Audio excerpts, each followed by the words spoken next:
Morning, everyone. I'll pour myself a water. Has anyone seen this show yet?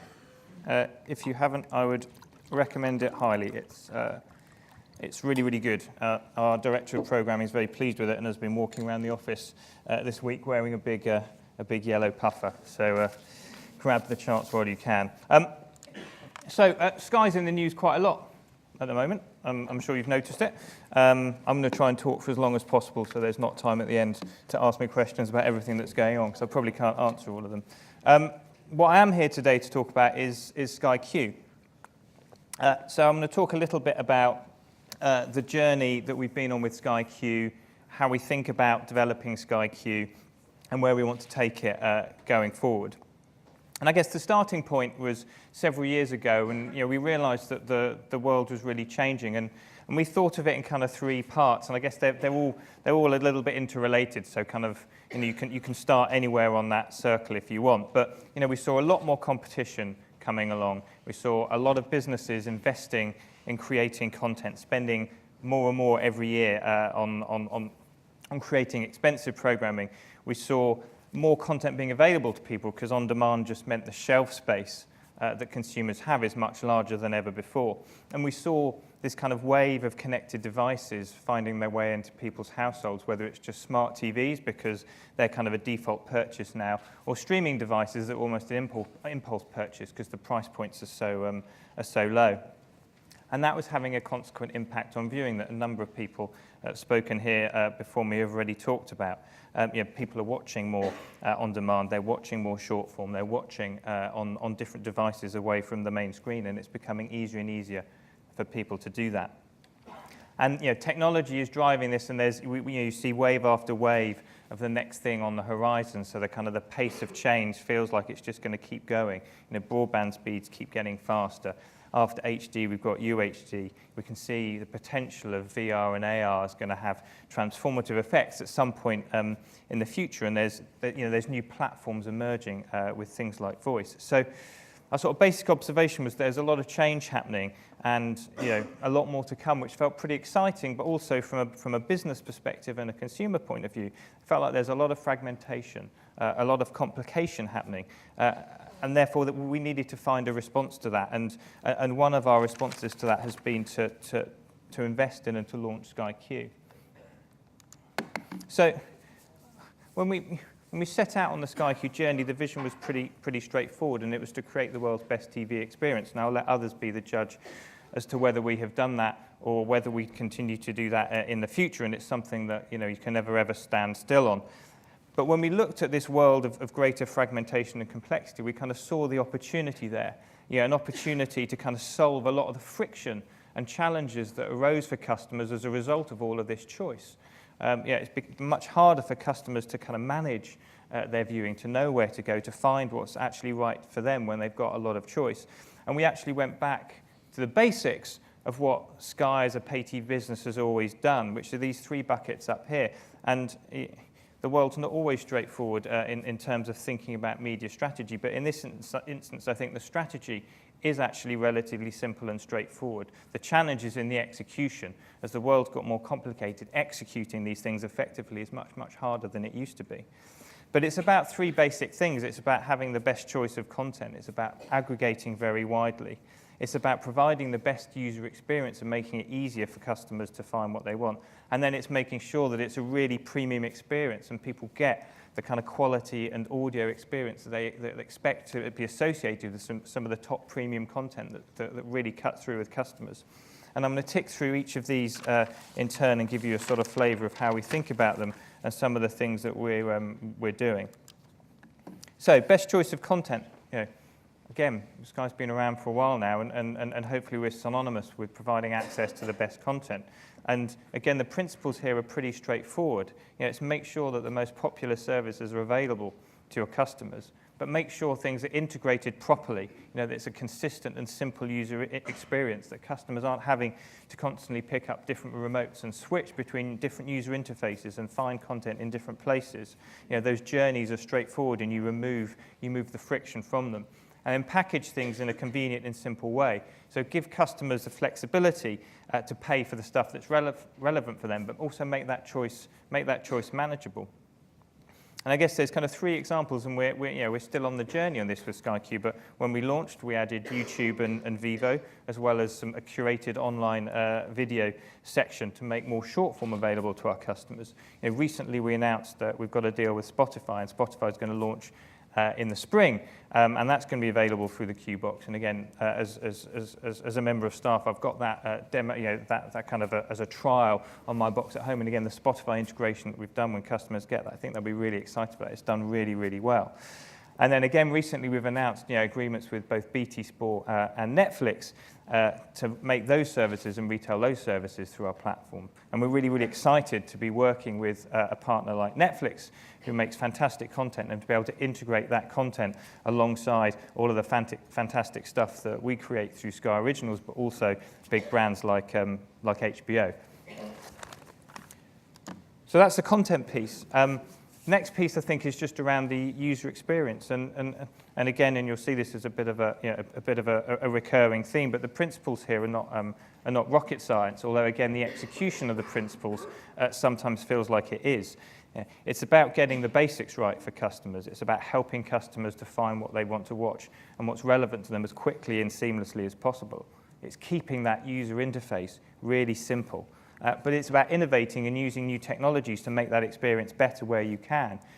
Visually, the user interface that we have on Sky Q is much richer, much more appealing than on our legacy Sky Plus boxes, and that's because of the processing power of these new boxes enables things just to look more appealing and to draw people into the content much better than we were ever able to do before.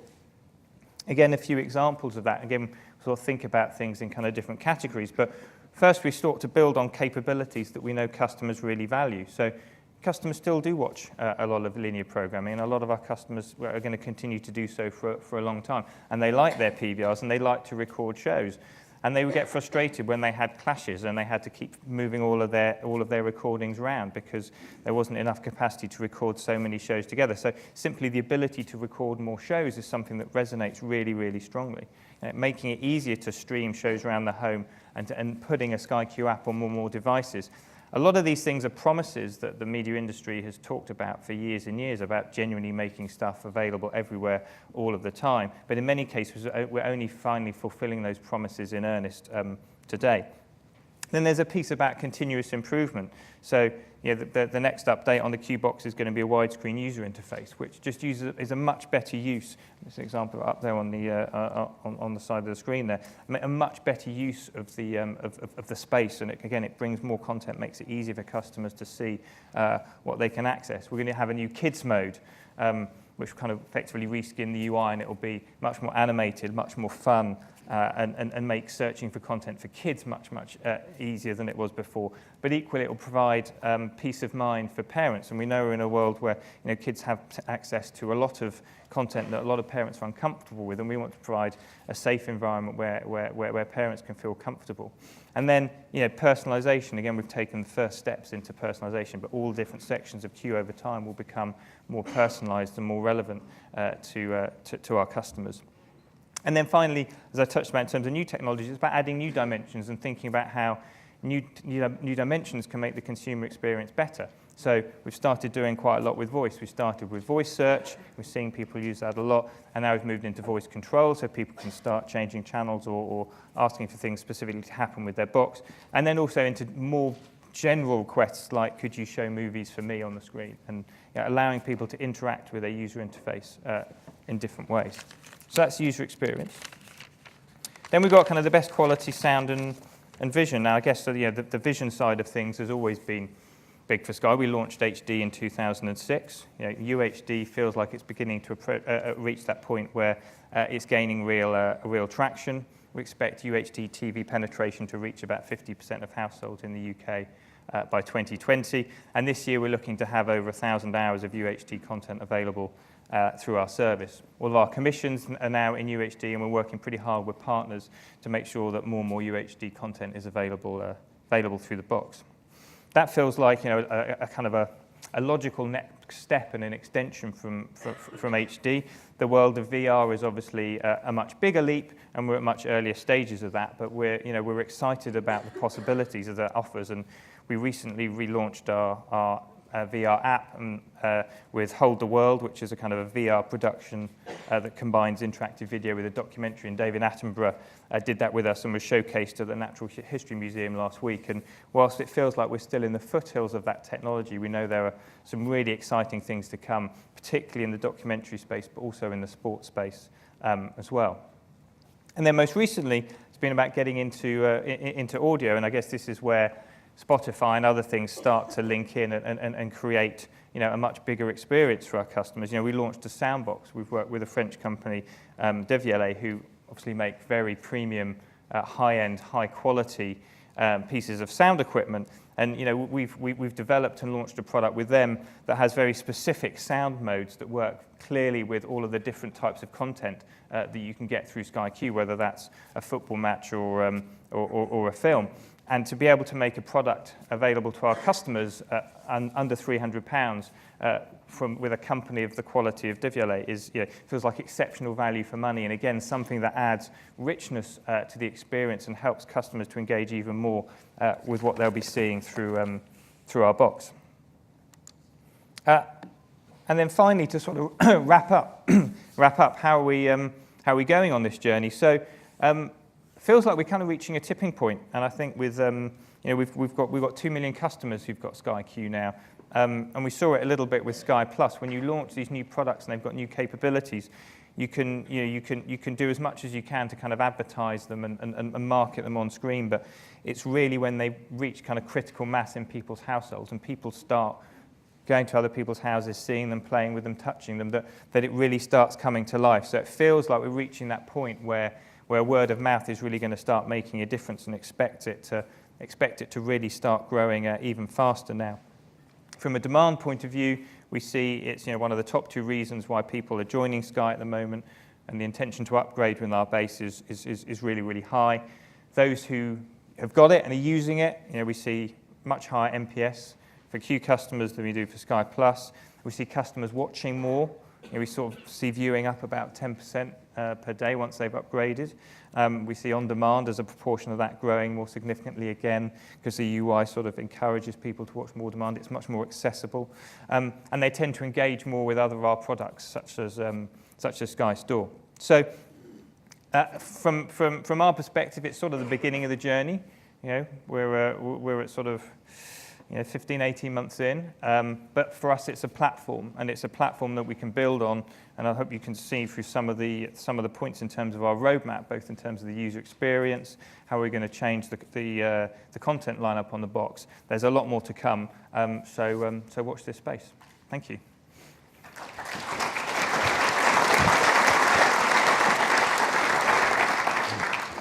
I have some bad news, Nick. You failed to use your allotted time, so we've got time for a few questions. So, any audience questions for Nick on Sky Q and beyond? Surely there must be something for Nick. No. Oh, we've got one at the bottom. If I can just ask you to hang on for the mic. If you could just state your name and company, that would be great as well. Peter White, Rethink. Can you talk about your adventures in Spain and Switzerland, where you've gone without a DTH operation? Is that the beginning of conquering the rest of Europe? With Sky Q boxes, hopefully, or is that just an experiment at this stage? I think there are various benefits to IP as a delivery technology.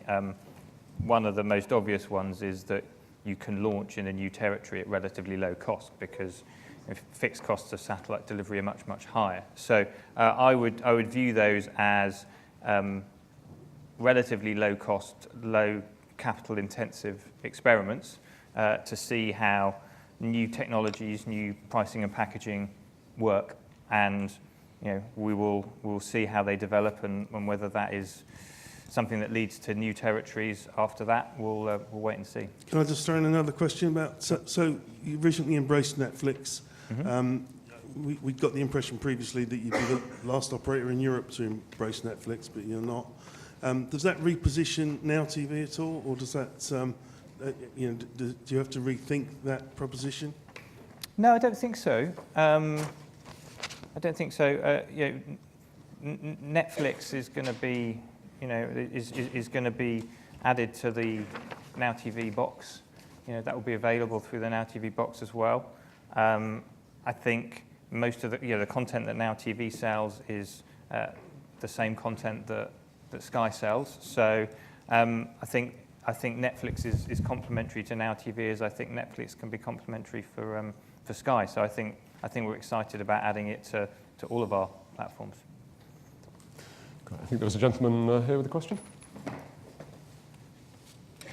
Hi, Nick. John Williams from Zodiac Interactive.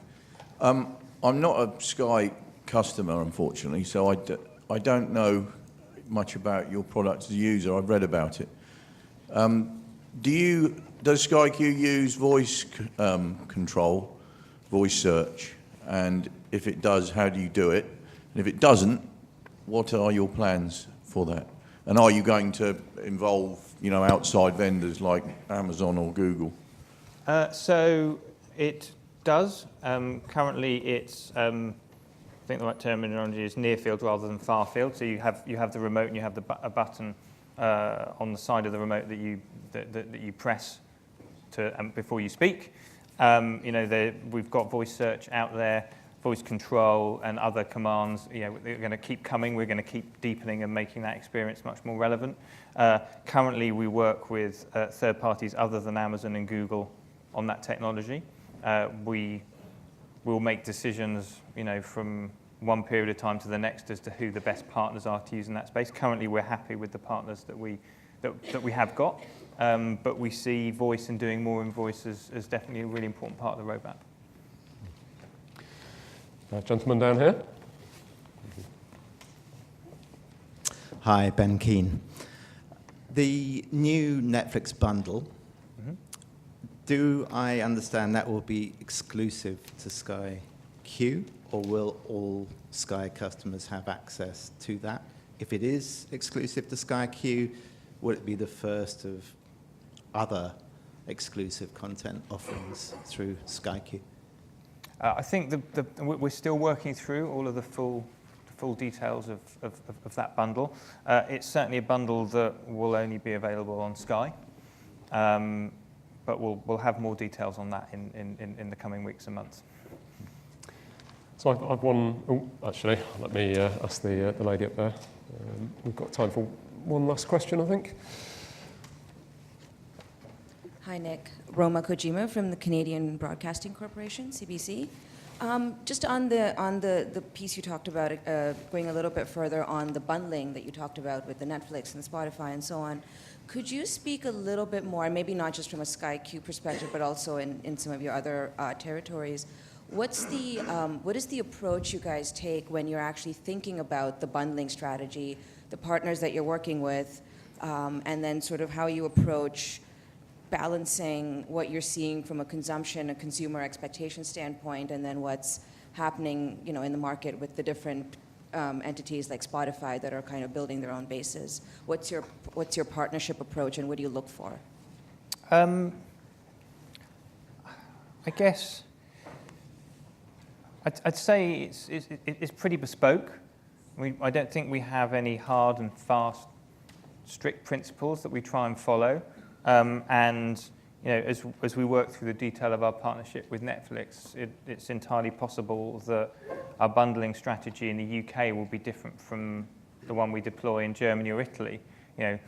We will take into account at any given point in time the context of a particular market, and I think it's fair to say that Netflix and Netflix's position in the UK today differs from Netflix's position in Italy today. So things like that may influence how we choose to bundle, whether we want to create a bundle or whether we simply want to offer something on an a la carte basis. And then we'll consider each partner on their own merits, really. we may feel that some are particularly well suited to being bundled with other things that we already offer, and if we can come to an arrangement that allows us to do so and to give customers a good deal, then we'll do that. If we can't, then we'll follow a different route. So I'm not trying to sort of cop out of the question. I think what I'm trying to say is that we'll consider each partner on their merits. We'll consider the commercial terms that we can agree with them, and that will influence what we try and offer. And obviously, central to all of that will be, what the customer perception of that, or that kind of business is in a given territory. How popular is it? How much does it cut through? How important does it feel? And do we have something that we'd like to put it with? So very much a sort of a case-by-case basis, I'd say. Well, thank you very much. I think that's it for questions for this. But Nick, you're joining us on the panel now. But if I could ask the panellists to take a seat and give Nick a round of applause for his presentation.